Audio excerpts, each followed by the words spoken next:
But anyway, so yeah, man, so we got a lot going on with police brutality right now, man, with our black men. And once again, we got another brother, Terence Cruthcher, I believe is his name. I think by now we all know the situation. For those of us who don't know the situation, over in Tulsa, Oklahoma, another one of our brothers was gunned down by a white police officer, unarmed. He had his hands up. Pretty much in cold blood, man. And so it's kind of crazy, right? But anyway, I kind of want to start off with this premise. I read this verse all the time. It comes from Psalms 55 and 10. It's very relevant. Don't laugh at my grammar. Psalms 55 and 10 states that though they patrol their walls night and day against invaders, their real problem is eternal. I'll read that again. Psalms 55 and 10. Though they patrol their walls night and day against invaders, their real problem is eternal. Wickedness and dishonesty are entrenched in the heart of the city. There is murder and robbery there, and cheating in the markets wherever you look. So I think this is extremely relevant to what's going on in America, because as a country, we kind of patrol and police the world, right? We go to every other country and every other society and tell them how they should be living, what they should do, what's going on with them, why they are wrong when they've had their culture for centuries, and why they should choose the way of living we are living, But while we patrolling the world day and night, because I'm outside, y'all don't hear nothing. But while we patrolling the world day and night, man, we have so much trouble going on in our city. The real invaders, the real problems is within. And that's what this verse is talking about. And I think it's very relevant to America today, because it's very true. The real problem is eternal. The wickedness, the evilness. They want our black men and stuff like that to fight a lot of things that's going on in this world with the war and stuff like that. But still today, we're not having, yeah, somebody just got shot in Charlotte just now, man. I heard about that. I ain't looking into it yet, but it's picking up. That's wild, man. And that's another example of what I'm talking about, man. It's the real problem is within. America is overlooking the plight of the black man and woman in this country and trying to brush it off as a few bad apples. But I think, as Farrakhan would say, I think the whole tree is bad, right? For real, it's not a few bad apples. The whole tree is corrupt. We gotta uproot the tree, But you kind of look at something like with the young man that got shot and killed in Oklahoma. We all seen he had his hands up, right? And the guy in the helicopter, supposedly he was the husband of the woman who killed Terence Cruthcher. And his words were, he's up hundreds of feet up in the air saying that this dude like a bad dude. He like he owns something. And that's crazy, man. That shows you the initial response of how they see our brothers in the country, how they see us in this country, man. From the jump, they see us as a bad dude. He's a big guy. He got size on him, but immediately there's like from hundreds of feet in the air, maybe 1,000 feet in the air, this look like a bad dude. He don't know this man from a can of paint, and say he look like he owns something.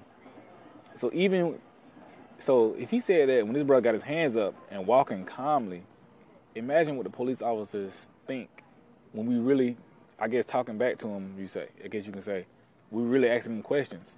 If they look at us as crazy when we calm, how do they see us when we really get amped? We don't stand a chance. And that's the real problem. Why do they see us so bad? Why do they see us as so inhumane? And a lot of people say, well, it's not about them. It's really not. It is and it isn't about them. But at the same time, they the ones with the guns and the illegal right to legal right to shoot us, man. And we see it all the time how other people, they go out here and fuss at the police and, fight the police and don't let nothing happen when it comes to us. It happens. But anyway, so Um, I think it's terrible. Once again, let me read this verse again. Just hope for those of you who missed it. Psalms 55:10. Though they patrol their walls night and day against invaders, their real problem is eternal. Wickedness and dishonesty are entrenched in the heart of the city. So pretty much wickedness is in this country. We look around, man.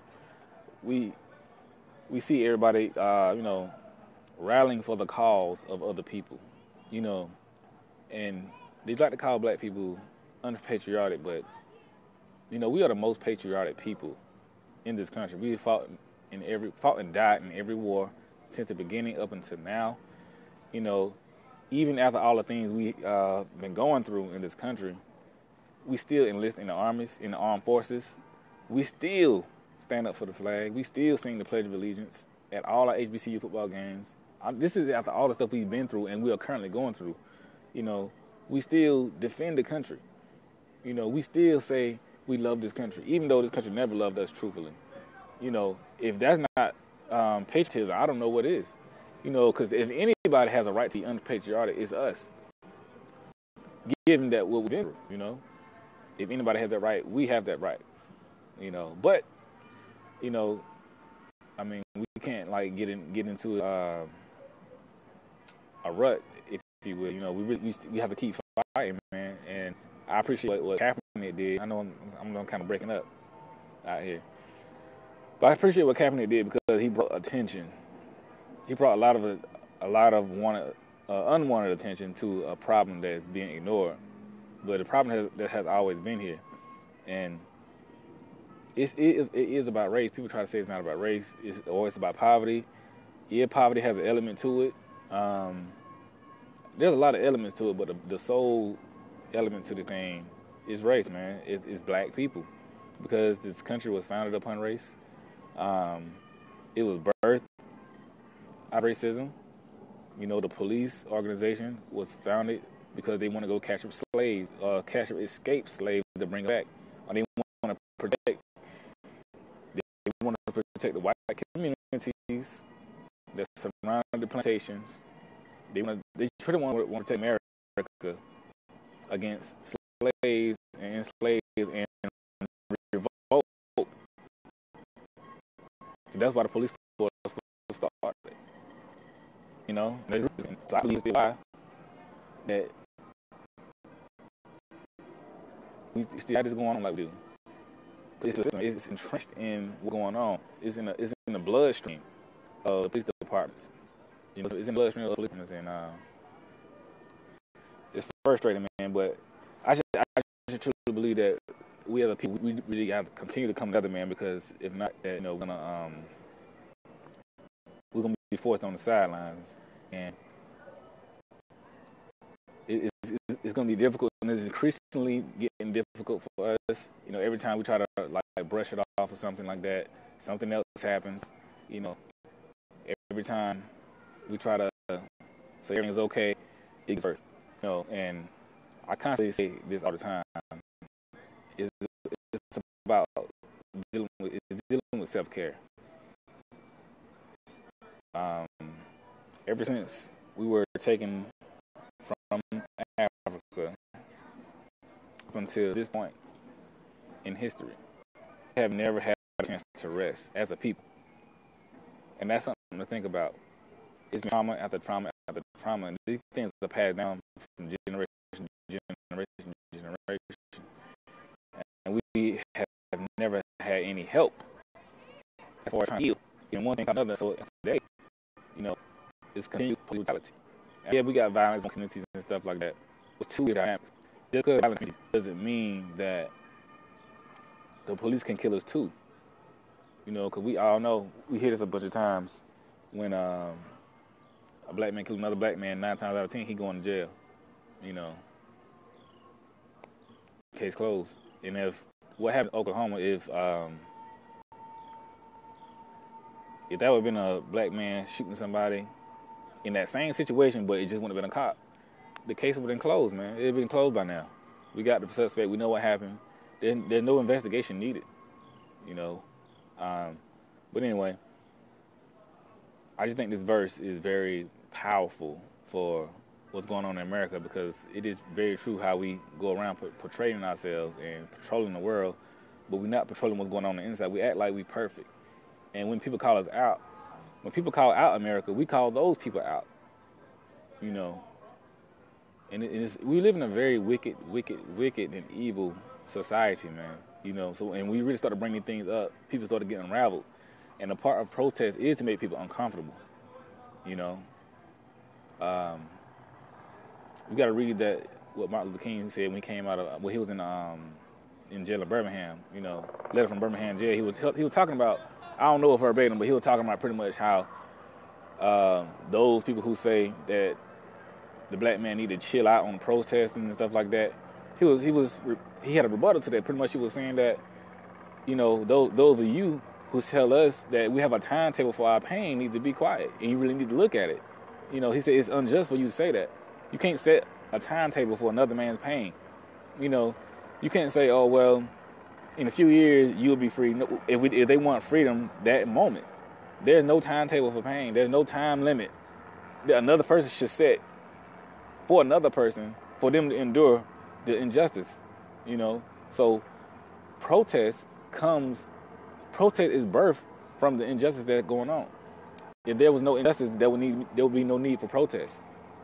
You know, so but they killed that brother in cold blood, man. I mean, and the sad thing is, I don't believe they're gonna convict that woman. You know, I mean, I don't know. I could be completely wrong. I hope I'm wrong, but I mean, come on, man.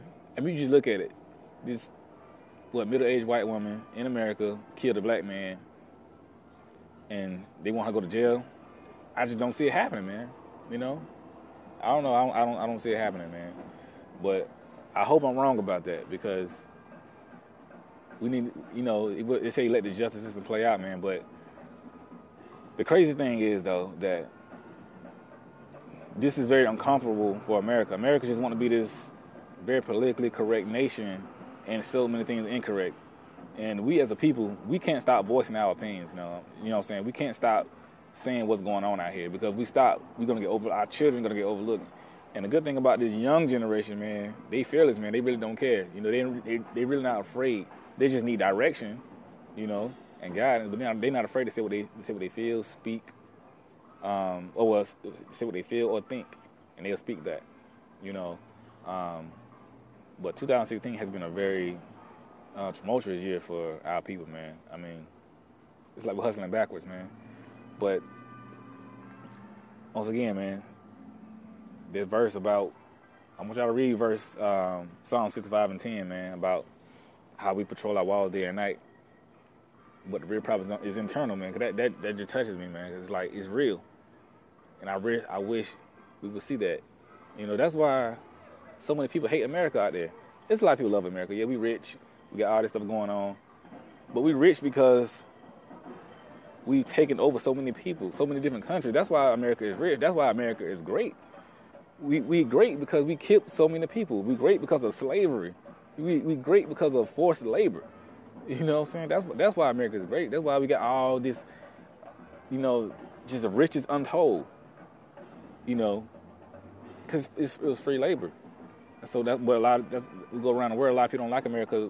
We kind of arrogant, man, and we just not looking at what's going on. So people like Kaepernick and others, they holding the mirror up to America and say, "Hold on, you know, he's saying my hair messed up, but look at yours."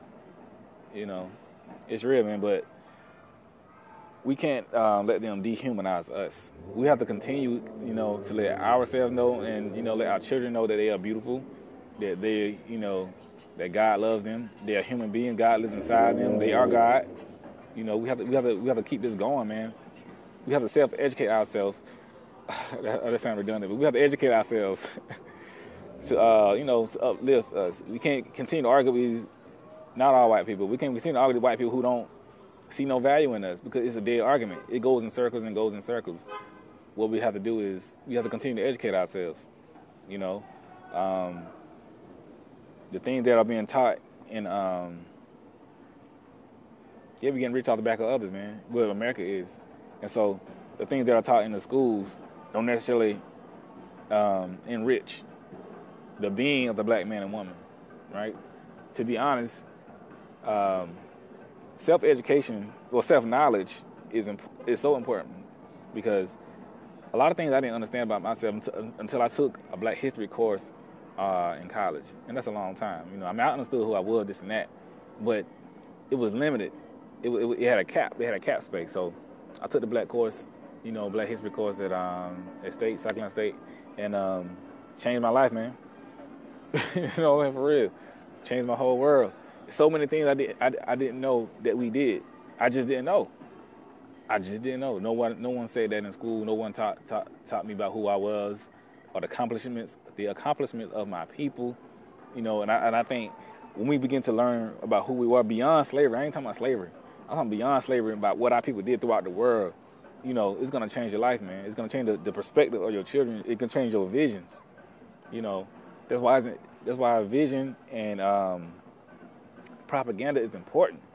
We can't keep letting our kids see ourselves being gunned down in the streets because it's creating a certain vision for them. Subconsciously, it's telling them that they're worthless. So we have to counteract that until they're not worthless. We have to show them what we have done. You know, we have to show them our history throughout the world, man. So when I used to learn that stuff, you know, that was my best. I got like a super A+, man. I think I knew all the countries in self-education starts at home, man. Not in public schools. You're right, bro.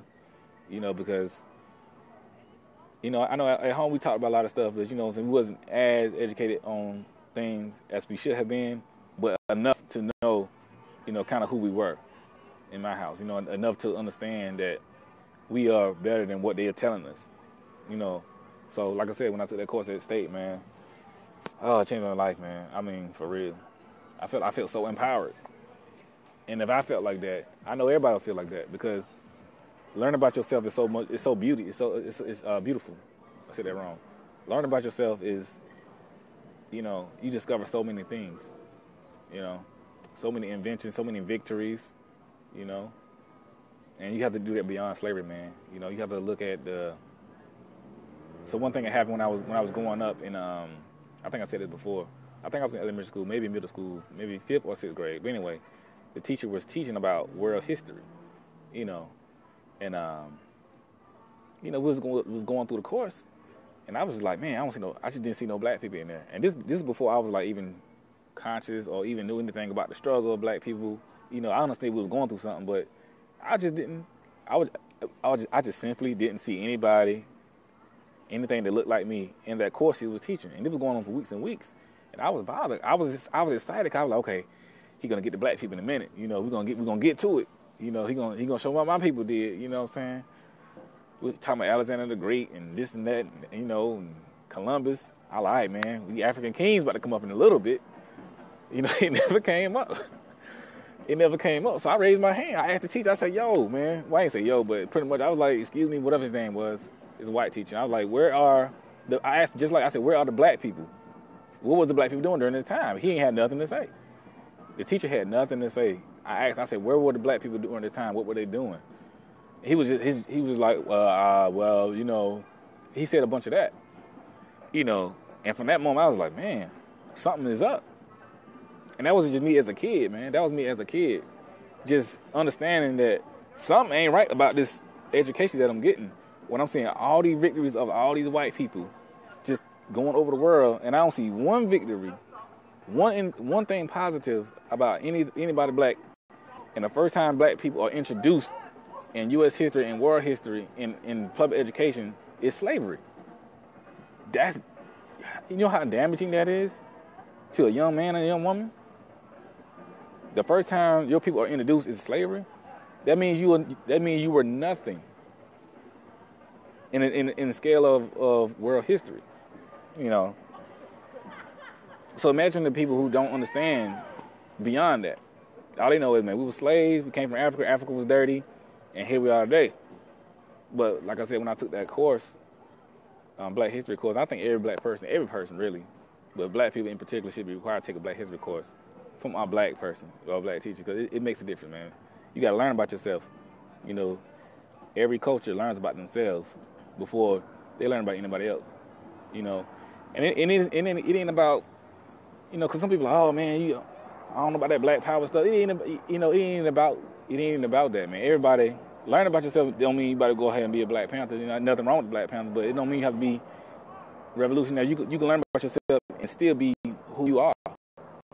If you like fashion, if you like, you know, if you like weirdo stuff, you can still be that. You know what I'm saying? But you still need to know who you are. You know, because even whatever field you choose to go in, you will be stronger in that field if you know who you are. You know. So I tell people all the time, like, you don't have to change who you are, man. Like, if you know, I mean, y'all getting what I'm saying. You know what I'm saying? Whatever you into, you can still be into it, but you gotta know who you are, because when you see the Chinese person, Chinese people and Asian people, they are in every field, dominating. But one thing they don't forget who they are. They take their culture with them to wherever they go, and they don't let you disrespect their culture. You know, Jewish people the same way. They take their culture with them. You know, even Arabs, you know, when they in our community in these gas stations and stuff, in these hair stores, they in a Black neighborhood, but they still who they are.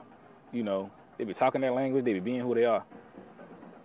And I got to tell you something, man. So, yeah, man, education is so important. But I'm sorry that our brother had to go through that, man. But we have to continue to fight, you know, and we can't scramble when something like this happens, right? We can't be scrambling around, like, oh, what we gonna do?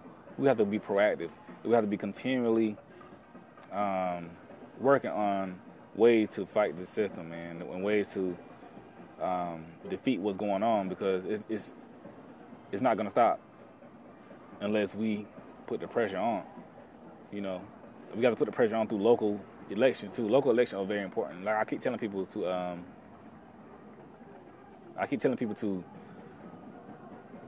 register to vote and vote locally, and go to the council meetings, go to the community meetings, and whoever's elected, put the pressure on them, man. Hit them with questions. You know, bring the loudmouth people who always talking junk to these meetings. You know, so they can put some pressure on them, and that's how you get it done.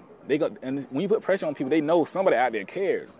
They know that, okay, if I'm not holding up to the standard, I'm out of there. And the more people in the community that becomes aware of who is elected and their role, you know, you're gonna hold them to the fire, man. You know, because local elections benefits everybody in the community and stuff like that. So, yeah, man, y'all look up Psalms 55:10 one more time. It is, though they patrol their walls night and day against invaders, their real problem is eternal. Wickedness and dishonesty are entrenched in the heart of the city. That's real. But y'all stay tuned, man. Don't skip breakfast every week, man. I try to keep it positive, man. But you know what I'm saying? Cause I'm about motivation and inspiration. But sometimes things just touch, you know. And I love my people, man. I'm just, you know, I hate to see us going through this, man, because it's traumatizing for us, and we just gotta do better, man. You know, yeah, man. Somebody said they took a humanities course. Monique, I encourage everybody to really put their children in some type of Black history courses. And since I am a minister or preacher, you know, I've been encouraging the churches to hold, the Black churches to hold Black history courses, man. Since we can't get this education in public school, you have to force your church to hold them, you know. You know, talk to your pastor, man, as who, the leaders of the church. Like, look, we want to hold these things after school or something like that, or let's switch Sunday school with history lessons about people, man. It can be done. It's still the same thing. You know what I'm saying? It's education. You know, I'm telling you, it's about creating a youth. You gotta create a new reality for the youth out here. You know, because the main people who go out here and change the world, something happened to them in their youth that made them see differently. You know, so yeah, man, y'all stay up, man. I don't want to make this too long, but rest to our brother Terence Cruthcher. I almost say Ashton Cruthcher. Terence Cruthcher, man.